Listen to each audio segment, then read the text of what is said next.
Boa tarde, Sr. Professor. Como se chama? Muito boa tarde, chamo-me Abílio Batista Maia Evaristo.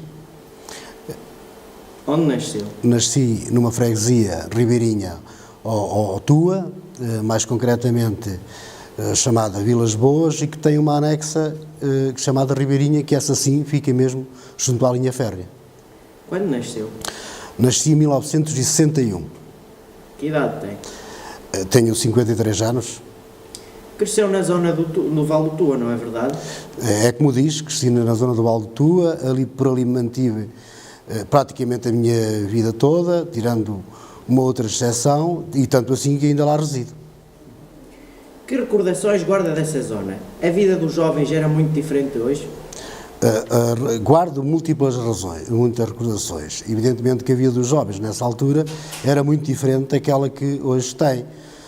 Basta dizer que o acesso às comunicações não era o mesmo.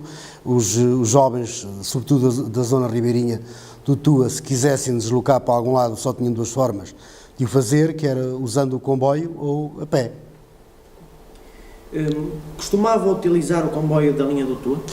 Eu usava, desde muito novo, usei o comboio da linha do Tua, não só ainda quando menino para me deslocar à terra dos meus avós maternos, e depois como estudante e inclusive o momento em que andei na tropa. Qual era a estação onde apanhava o comboio?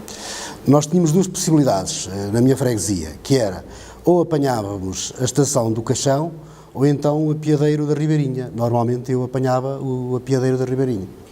Como eram essas viagens? Eram viagens muito interessantes porque o comboio ia quase sempre cheio, era raro a vez que ele não ia cheio, então aos fins de semana, quando se vinha, por exemplo, os soldados do Porto, então estava-se a abarrotar mesmo, portanto eram muito interessantes.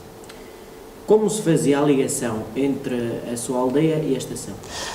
A ligação entre a minha aldeia e a estação, como lhe disse atrás, podia-se fazer de duas formas. Se apanhasse a estação do Caixão, tínhamos um autocarro público. Pelo contrário, se usássemos a estação da Ribeirinha, aí não havia autocarro e, portanto, a forma mais fácil de nos deslocarmos era a pé, naquela altura, estamos a falar há 50 anos atrás. Há mais alguma história da sua juventude que nos queira contar sobre esse território? Eu posso contar, na minha ligação com o Tua, tenho pelo menos, e com a ligação com a linha férrea, sobretudo, três histórias que eu posso contar rapidamente. A primeira, ainda eu teria por volta de 6, 7 anos, ainda o comboio era a vapor, puxado pela máquina a vapor, e recordo-me perfeitamente, como se fosse hoje, que fiz uma viagem com a minha mãe à terra dos meus avós maternos. E viemos a pé até à Ribeirinha, depois apanhamos o comboio até ao Tua, comboio esse que era puxado ainda nessa altura pela máquina a vapor. Depois no Tua, claro, fizemos o transbordo para a linha do Douro até ao Pocinho, e novamente do Pocinho voltamos a apanhar na linha do Sabor, apanhar o comboio para duas igrejas que eram onde terminava a linha do Sabor. E o que é curioso é que, sendo eu tão jovem, recordo-me perfeitamente que em duas igrejas, quando terminámos a nossa viagem, passado possivelmente 8, 9 horas ou mais, o transporte que estava à nossa espera era uma burra de um tio meu. E assim nos deslocamos depois para essa terra, que se chamava São Pedro da Silva, mais concretamente uma anexa Fonte Ladrão, de burro. Portanto, fizemos o comboio, fizemos a viagem a pé até à Ribeirinha, depois de comboio e, finalmente, usamos o burro desde duas igrejas até São Pedro da Silva. Eram sempre divertidas, então, essas... Não percebi. Eram sempre divertidas, essas... Muito divertidas. Essa é uma história que eu me tenho presente, apesar de passarem praticamente 50 anos que ocorreu. E depois há mais dois momentos também. Um que foi quando eu passei a ir para a Universidade do Porto, a tirar a licenciatura em História, e que também usava a estação da Ribeirinha, ou a estação, não era propriamente estação, que era um simples apiadeiro, e que usámos o comboio até ao Tua, e depois novamente o Douro, mas aí já em direção a sul, ao Porto.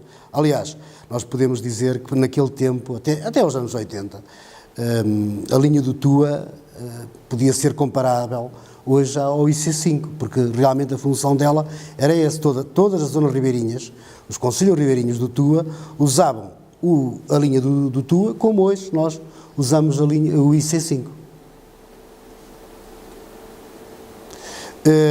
Ainda tenho outra história também, essa tem a ver com no momento em que eu andava a cumprir o serviço militar, nos fuzileiros em Lisboa, e que me deslocava também, usava a linha do Tua para me deslocar, eu e dezenas de soldados, portanto à sexta à noite regressámos a casa e domingo à noite lá voltámos nós para a tropa, como era costume dizer-se na altura, e aí sim eram umas viagens muito divertidas. Claro, uns copitos à mistura muitas vezes e umas namoradas também acontecia isso. Mais? Alguma pergunta? Não há mais, não tem mais. Não sei se havia mais alguma. Vejam lá. Mas agora...